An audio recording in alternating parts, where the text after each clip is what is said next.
After Appomattox, the war ended, but movement began. Millions of Americans were suddenly free from uniforms, marching orders, and battlefields, and they were looking for land, work, and a future that didn't involve burying friends. At the same time, the federal government faced a question just as large as the war itself. How do you turn victory into permanence? The answer wasn't in speeches or treaties, it was land. The Homestead Act was the most aggressive invitation the United States ever issued to its own people. It promised something radical, that ordinary citizens could claim the continent not through conquest, but labor. Welcome to our republic. When in the course of human events it becomes necessary for one people to dissolve the political bands that sailors and airmen of the Allied Expeditionary Force. Well, I think it's time we ask ourselves if we still know the freedoms that were intended for us by the founding fathers. Not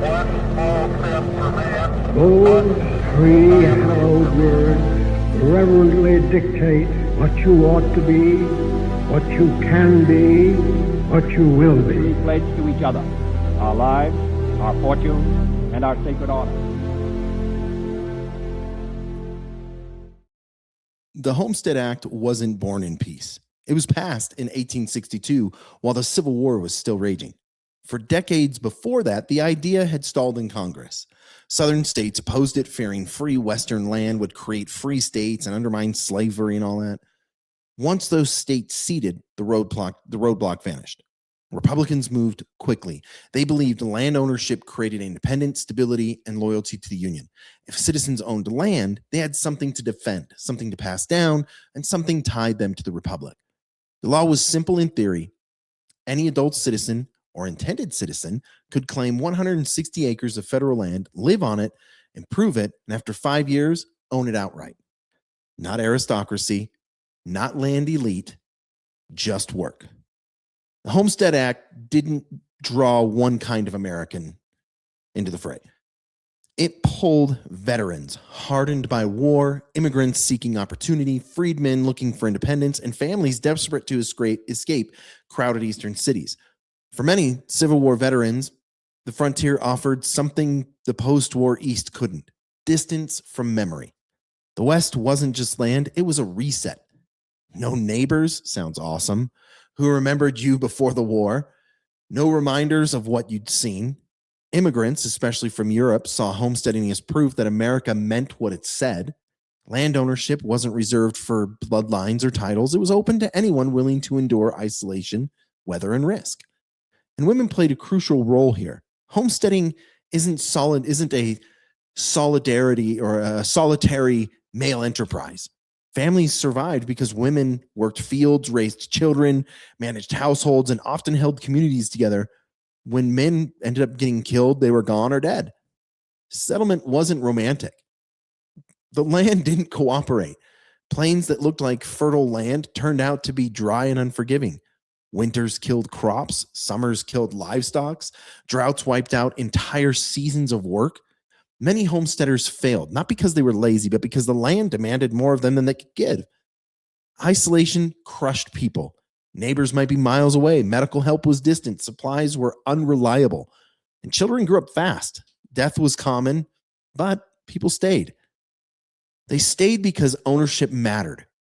Even failing homestead reshaped the West by testing limits, mapping terrain, laying the groundwork for future settlements. The frontier wasn't conquered in one sweep. It was worn down by persistence.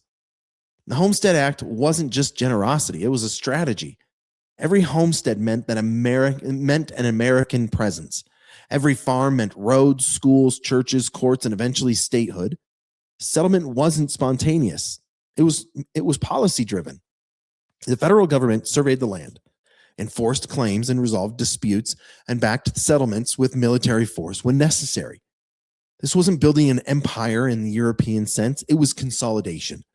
The Republic was filling in its borders with citizens loyal to its laws. Unfortunately, native tribes paid the price. Homesteading accelerated displacement.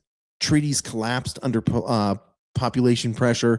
Reservations expanded as settlements advanced. Again, not everyone succeeded. Thousands abandoned their claim, but millions stayed. Towns formed, territories became states. The West stopped being a frontier and started becoming a home. The Homestead Act didn't create that instant prosperity. What it created, again, was permanence. Once families settled, the nation followed. Railroads arrived, markets connected, and law stabilized. By the early 20th century, the frontier officially closed, not because land ran out, because the process worked. The continent had been settled not by armies, but by civilians willing to stay. The Homestead Act, again, transformed the United States more quietly than any war or amendment. It shaped who owned the land, who held the power, and how the nation expanded. It tied citizenship to responsibility and freedom to labor. It turned abstract territory into lived ground and made the West part of the American core rather than on its edge. And I really appreciate you taking the time to listen. Again, really short episode. But remember, you guys gotta go out and do your own research. Learn about this stuff yourselves. I'm just here to give you a good introduction. And remember, history isn't boring. It's the story of a nation that handed its future to ordinary people and told them to build it with their own hands, family by family, fence by fence, and law by law. We'll see you next time.